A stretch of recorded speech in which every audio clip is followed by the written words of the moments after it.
Pada pertemuan kali ini kita akan belajar tentang masyarakat ekonomi ASEAN. Masyarakat ekonomi ASEAN memiliki 4 pilar sebagai berikut. ASEAN menjadi suatu kawasan dengan pengembangan ekonomi yang merata antar negara anggota. ASEAN menjadi suatu pasar tunggal dan berbasis produksi internasional dengan pengembangan aliran investasi dan modal yang lebih bebas, bebas barang dan jasa, serta mengembangkan tenaga kerja terdidik.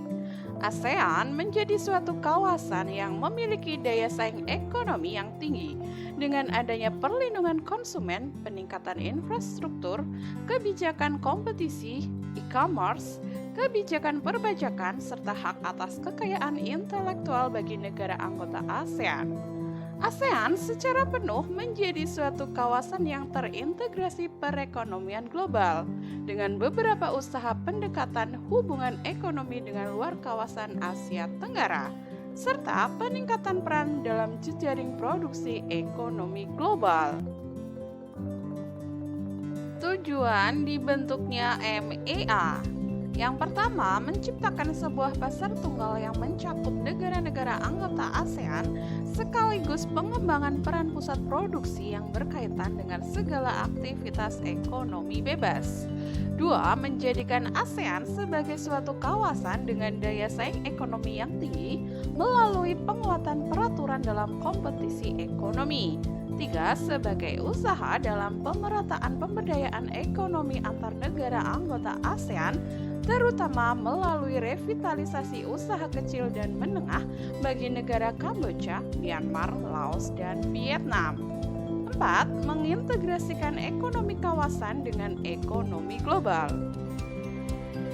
Masyarakat ekonomi ASEAN memiliki dampak sebagai berikut. Iklim ekonomi di kawasan Asia Tenggara yang berkembang menjadi lebih kompetitif. Adanya upaya pemerataan ekonomi bagi negara-negara anggota ASEAN. Peningkatan hubungan antar negara baik dalam lingkup ekonomi global maupun regional sebagai basis produksi dan berkembangnya pasar tunggal. Peluang Indonesia dalam menghadapi masyarakat ekonomi ASEAN. Memperluas pangsa pasar Indonesia di mana Indonesia dapat menjajakan barang produksi dalam negeri untuk diekspor keluar Indonesia terutama ke negara-negara anggota MEA. Mendorong kerjasama IPTEK di mana kerjasama ini dapat menghasilkan transfer teknologi dari negara-negara anggota MEA. Berpeluang memperluas lapangan pekerjaan dengan mengirimkan tenaga kerjanya dengan mempersiapkan peningkatan kualitas dan keterampilan. Tantangan yang dihadapi masyarakat Indonesia yaitu terganggunya industri dalam negeri, pasar dibanjiri barang-barang impor, daya saing sumber daya manusia, dan laju inflasi. Inflasi merupakan suatu proses meningkatnya harga-harga secara umum dan terus-menerus berkaitan dengan mekanisme pasar yang dapat disebabkan oleh berbagai faktor, antara lain konsumsi masyarakat yang meningkat, berlebihnya likuiditas di pasar yang memicu konsumsi atau bahan spekulasi, adanya ketidaklancaran distribusi barang. Untuk meningkatkan pengetahuan kalian, baca dan cermatilah dampak MEA bagi Indonesia berikut ini. Adapun strategi pemerintah dalam menghadapi MEA.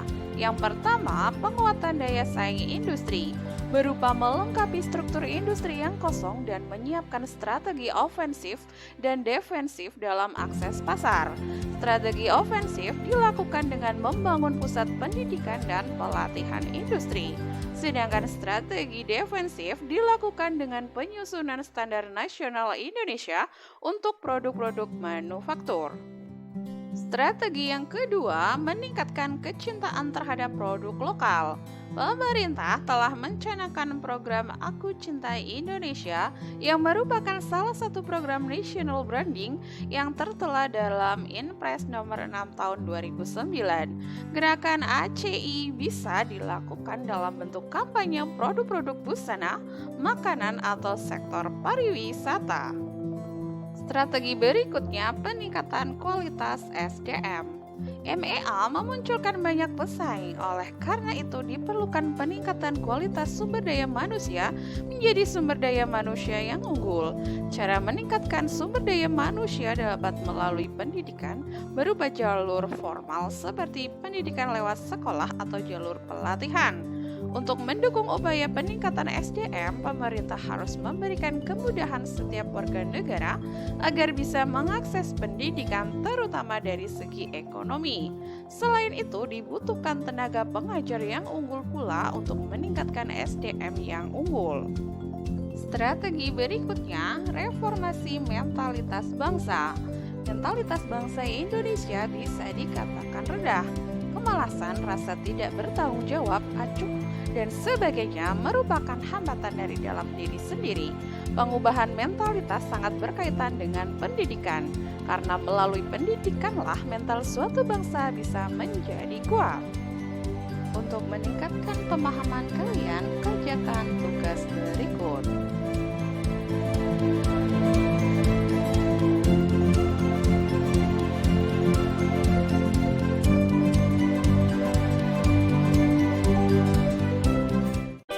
Terima kasih sudah menonton. Sampai jumpa.